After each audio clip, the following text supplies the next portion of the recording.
बड़ी खबर है, आतंकियों के ऑनलाइन हमदर्दों को लेकर बड़ा खुलासा हुआ है। शब्बीर अहमद लोन नाम से हैंडलर से इनका संपर्क था। शब्बीर अहमद लोन के निर्देश पर ये सभी आरोपी काम कर रहे थे। बांग्लादेश में मौजूद है हैंडलर शब्बीर अहमद लोन और 2019 में कश्मीर छोड़ बांग्लादेश भाग गया था शब्बीर। आईएसआई ने पाकिस्तान में शब्बीर लोन को ट्रेनिंग दी थी।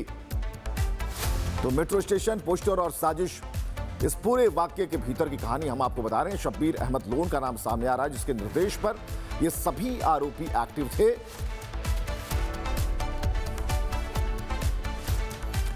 और दिल्ली पुलिस ने इन संदिग्धों को खुफिया इनपुट के आधार पर गिरफ्तार किया है। पुलिस के मुताबिक सभी आरोपी पाकिस्तान की खुफिया एजेंसी आईएसआई और बांग्लादेशी आतंकवादी संगठनों से जुड़ी एक आतंकी साजिश की प्लानिंग भी कर रहे थे। एक अहम जानकारी सामने आई है। स्पेशल सेल की टीम ने कलकत्ता में जाके, एक बड़ी टीम गई कलकत्ता में और वहाँ की लोकल पुलिस की मदद से 2 लोगों को गिरफ्तार किया। और ये 2 लोग, इनमें से एक उमर फारूक और इसके साथ एक बांग्लादेशी रॉबिल उल इस्लाम। उमर फारूक और रॉबिल उल इस्लाम। रॉबिल उल इस्लाम बांग्लादेशी है, कंफर्म्ड है। पहले भी ये 2007 में जब एक बार इंडिया आया था तो पकड़ा गया था और कई साल जेल में रहा।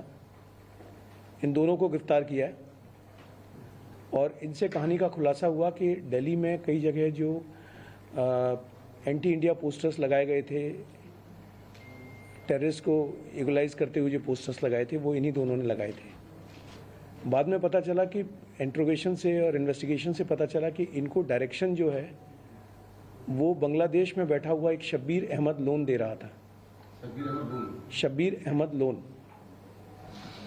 शब्बीर अहमद लोन के बारे में आपको बता दूं कि ये 2007 में स्पेशल सेल ने ही इसको अरेस्ट किया था। और जब ये अरेस्ट हुआ था तो इसके पास से 2007 में AK-47 ग्रेनेड्स वगैरह मिले थे और ये फिदाइन करने आया था। एक बड़े हाई स्ट्रक्चर के पॉलिटिकल लीडर थे, उनकी किलिंग के लिए आया था ये, और ये पकड़ा गया था। और ये पाक ट्रेंड था। ये पाकिस्तान के जो 2 टेररिस्ट कैंप जो चलते थे, जिसमें एक दौरा आम और दौरा खास, 2 तरह की ट्रेनिंग होती थी, इनिशियल ट्रेनिंग और एडवांस ट्रेनिंग, जो टेररिस्टों को इम्पार्ट की जाती है। ये दोनों ट्रेनिंग करके आया था और बांग्लादेश के रास्ते ही पाकिस्तान गया था ये तब भी। इसको गिरफ्तार किया गया था। ये जेल में रहा। ये 2018-2019 तक कई साल जेल में रहा और उसके बाद में फिर ये बांग्लादेश चला गया, भाग गया बांग्लादेश। वक्त हमारे साथ बने हुए साहिल, कल ही खबर आती है कि देश के कई ऐसे कोने हैं जो संदिग्ध ऐसी गतिविधियों के पाले में पड़ सकते हैं, लेकिन आज जो खबर आती है इसमें कई गिरफ्तारियां होती हैं। कुछ बांग्लादेश, कुछ पाकिस्तान से तार जुड़ते हैं। इस वक्त अपडेट क्या है?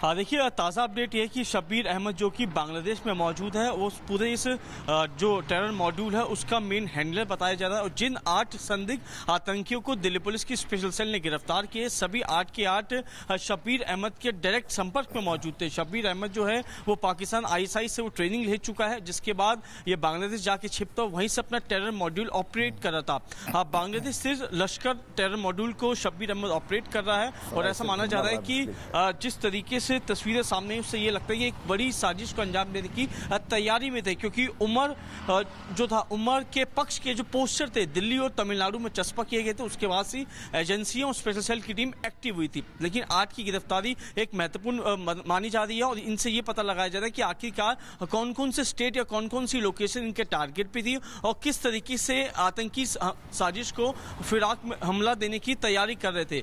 पुलिस जो इनसे पूछताछ कर रही है, इनके जो बाकी जो सहयोगी अलग अलग स्टेट में छिपे हुए हैं, उनकी गिरफ्तारी के लिए पुलिस अलग अलग लोकेशन पे रेड्स कर रही है। और इनके पास से जो मोबाइल फोन के अंदर से वीडियोस और जो फोटोज मिले हैं, उनसे ये आइडेंटिफाई हो रहा है कि आखिरकार ये उन जगहों की पहले से ही रेकी कर चुके। तो बस ये था कि साजिश को एक तरह से अंजाम देने की तैयारी थी, लेकिन उससे पहले ही टेरर मॉड्यूल का भांडाफोड़ करती है स्पेशल सेल। और फिलहाल पूरी प्लानिंग हो गई थी और साहिल हमें बता रहे थे कि किस तरीके से इसे पूरी तरीके से इसे खोल दिया गया है। यानी अब राज नहीं रहा, सबके सामने आ चुका है, एजेंसियों के रडार पर आ चुके हैं।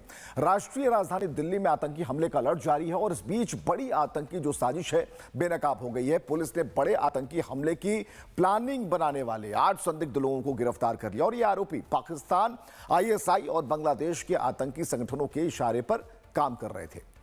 चलिए, दरअसल तमिलनाडु से 6, पश्चिम बंगाल से 2 और इसी तरीके से अन्य राज्यों से भी आतंकी हमले के सूत्रधार जो है पकड़े गए। दिल्ली में आतंकी हमले का इनपुट मिला और दिल्ली समेत महानगरों में सुरक्षा बढ़ा दी गई। दिल्ली समेत तमाम शहरों में छापेमारी की गई तो तमिलनाडु, बंगाल से कई संदिग्ध पकड़े गए जिनकी गतिविधियां परेशानी का सबब बन सकती थी। एक छोटी सी रिपोर्ट आपको दिखाते हैं।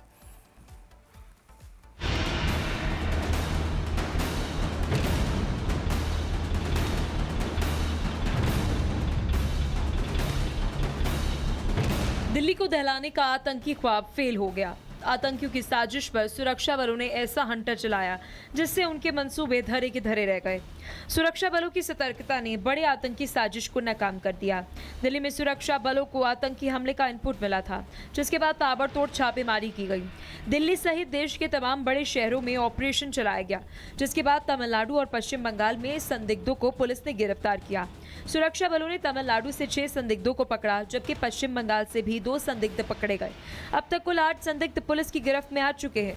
आतंकी इनपुट के बाद दिल्ली पुलिस की स्पेशल ब्रांच ने सर्च ऑपरेशन चलाया। तमिलनाडु के तिरुपुर जिले के उतुकुली से 2, पल्डम से 3 और साथ ही एक और संदिग्ध पकड़ा गया।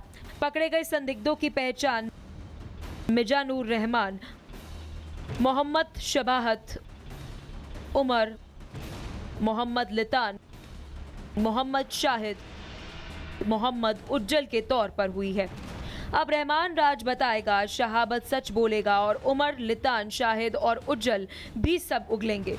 इनको गिरफ्तार किया है, उनके नाम भी जो है पुलिस ने जो है डिस्क्लोज करे। सभी के नाम अलग अलग हैं और सभी जो है बांग्लादेश के भी रहने वाले हैं, ऐसा इनपुट निकल कर सामने आया। लेकिन अब सेल की टीम ये पता लगा रही है कि इनका पूरा क्या ऑपरेशन था, किस ऑपरेशन को लेके ये इंडिया में दाखिल हुए थे, एक्चुअल में कहाँ के रहने वाले, इनके मददगार कौन है और जो मोबाइल फ़ोन और जो सिम कार्ड इनके पास से रिकवर किए गए उन मोबाइल फ़ोन्स को किसने दिलवाया है, सिम कार्ड जो किसकी ID पे जो है इन्होंने इशू करवाए हैं, क्योंकि सभी के पास से जो आधार कार्ड मिले हैं वो सारे फर्जी आधार कार्ड है। उन फर्जी आधार कार्ड को बनाने वाला वो कौन है, वो मददगार कौन है जो इंडिया के अंदर इनको पनाह दे रहा था। ये सभी संदिग्ध अपनी पहचान छिपाने के लिए फर्जी पहचान पत्र का इस्तेमाल करते थे। इनके पास से फर्जी Aadhaar card, 8 mobile phone, 16 SIM card और कई फर्जी दस्तावेज मिले। इसी का इस्तेमाल कर वो सुरक्षा एजेंसियों से छिपते थे। शुरुआत में पता चला आरोपी लंबे समय तक कपड़ा फैक्ट्रियों की आड़ में रह रहे थे। जांच एजेंसियों को पता चला कि इन संदिग्धों ने दिल्ली सहित देश के कई बड़े शहरों में रेकी की थी। ये संदिग्ध ISI के इशारे पर काम करता था। बांग्लादेशी आतंकी संगठनों से भी ये जुड़ा था। इसके साथ पाकिस्तानी आतंकियों के समर्थन में पोस्ट करते थे। दिल्ली में फ्री कश्मीर के पोस्टर लगाए जाने के पीछे भी इन्हीं आरोपियों की भूमिका सामने आई। इसके अलावा ये लोग लगातार संदिग्ध गतिविधियों में भी शामिल थे और आतंकी नेटवर्क के लिए लॉजिस्टिक सपोर्ट मुहैया करा रहे थे।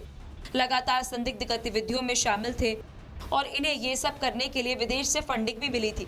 लेकिन अब सबका इलाज होना तय है। पूछताछ के लिए इन सभी को दिल्ली लाया गया। पुलिस का कहना है कि अगर इनकी समय पर गिरफ्तारी ना होती तो देश में बड़ी आतंकी साजिश भी हो सकती थी।